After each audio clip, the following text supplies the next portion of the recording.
చాలాసార్లు నీకు అపవాది గర్జన అంటే నిజంగా గర్జించడం వేరు, గర్జిస్తున్నట్టు నటించడం వేరు.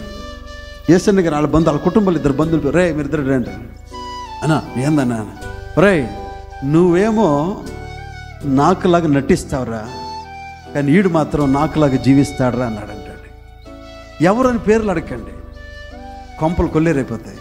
ఆయన ఏమన్నాడు, వాళ్ళ బంధువులు ఇప్పుడు వాళ్ళ సేవలో ఉన్నారు, నువ్వేమో నాకులాగా నటిస్తావురా, కానీ నువ్వు నాకులాగా, నువ్వు నటించేవాడు గర్జన విని భయపడుతున్నావు నువ్వు, కానీ జీవించేవాడు గర్జన నీకు వినపడతల్లా. ఈరోజు చాలా మంది దేవుని బిడ్డలు ఎందుకు భయపడుతుందో తెలుసా? అపవాది గర్జన. భయపడుతున్నావు.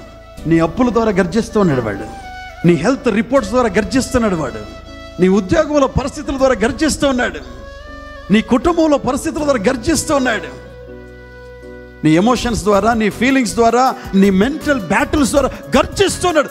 నీ జీవితాన్ని ఆ గర్జనలోకి తీసుకెళ్ళిపోయి నువ్వు ఇరుక్కుపోయి భయముతో బిక్కు బిక్కు బిక్కుమంటూ జీవిస్తున్నావు. కానీ దేని బిడ్డలారా, సింహానికి ఒక హ్యాబిట్ లేదంటండి. ఆ హ్యాబిట్ ఏంటంటే ఎవడైనా రాని వెనక్కి మాత్రం వెళ్ళదంటండి. దేవునికి స్తోత్రం కలగను గాక. అంటే నీ జీవితంలో యోధా గోత్రపు సింహం ఉంటే నువ్వు వెనక్కి కాదు, ఎన్ని అడ్డులు వచ్చినా ముందుకే వెళ్తావు. దేవునికి స్తోత్రం కలుగును గాక. Praise the lord. ఈ రోజున పరిస్థితులు నిన్ను, నీ స్వరాన్ని, నీ విశ్వాసాన్ని, నీ పాటని, నీ ఆరాధనని, నీ ప్రార్థనని, నీ విశ్వాసపు ఒప్పుకోల్ని, నీ వాగ్దానాన్ని చిదిమేసినేమో, మ్యూట్ చేసినేమో, అణిచివేసినేమో. నా ప్రభు గర్జించిపోతున్నాడు నీ పక్షంగా. అందుకే నువ్వేం చేయాలి?